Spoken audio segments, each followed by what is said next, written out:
I'm okay, I'm fine. Kincana, kincana, teng neng neng neng neng. Ku menahan rasa sakit, rasa sakit. Few moments later. Assalamualaikum warahmatullahi wabarakatuh. Halo semuanya. Perkenalkan, nama saya Nabila Alfara dan teman saya Amanda Drazawa. Saya Revan Aryansyah. Saya Cahya Saputra. Dan di sini kami akan memberikan materi yang berjudul Mempertahankan Kemerdekaan Indonesia pada tahun 1949 sampai 1950. Selamat menyaksikan.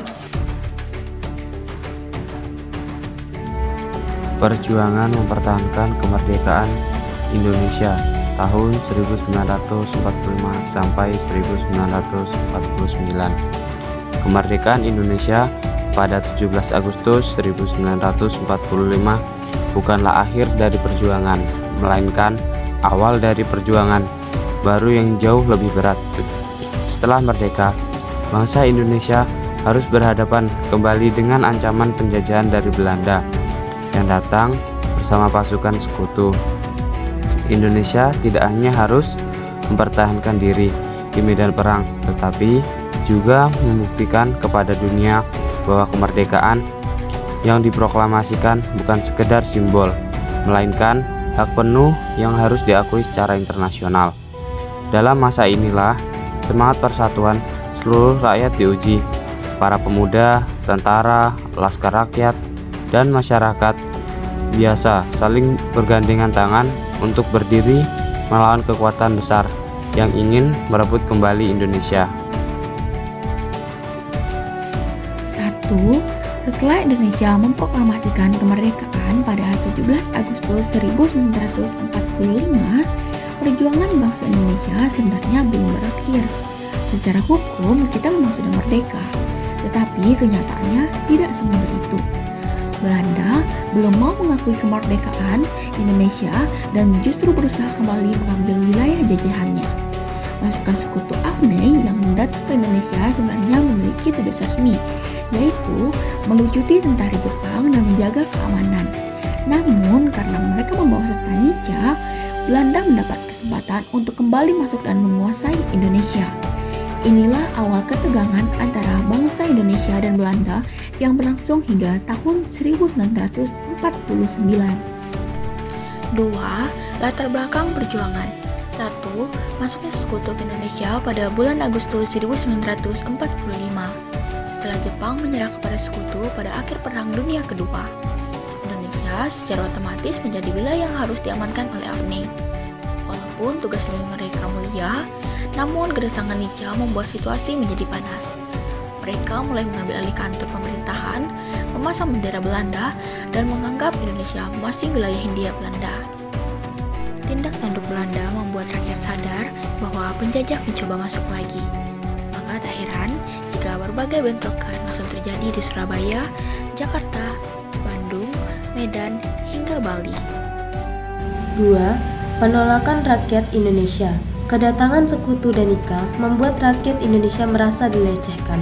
Setelah bertahun-tahun menderita di bawah Jepang dan sebelumnya ratusan tahun di bawah Belanda, rakyat tidak mau kembali mengalami masa penjajahan. Perlawanan datang dari berbagai lapisan rakyat. Pemuda, laskar-laskar rakyat, bekas pasukan peta, ulama, tokoh masyarakat, hingga warga sipil biasa. Kota-kota besar berubah menjadi pusat perlawanan. Semangat mempertahankan kemerdekaan berkorban di mana-mana. Rakyat tahu bahwa mempertahankan kemerdekaan jauh lebih sulit daripada merebutnya. Namun, mereka bertekad bulat untuk tetap berdiri. 3. Perjuangan fisik. 1. Pertempuran Surabaya 10 November 1945. Pertempuran Surabaya biasa dikenal sebagai salah satu pertempuran terbesar setelah proklamasi. Awalnya terjadi ketegangan antara rakyat Surabaya dan pasukan Inggris yang bertugas di bawah sekutu. Situasi semakin panas setelah insiden kematian Brigjen Malabi. Inggris kemudian mengeluarkan ultimatum agar rakyat Surabaya menyerahkan semua senjata.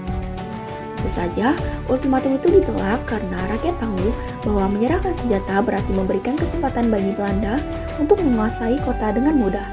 pada 10 November 1945, Inggris melakukan serangan besar-besaran dengan tank, pesawat tempur, kapal perang, dan pasukan lengkap bersenjata modern.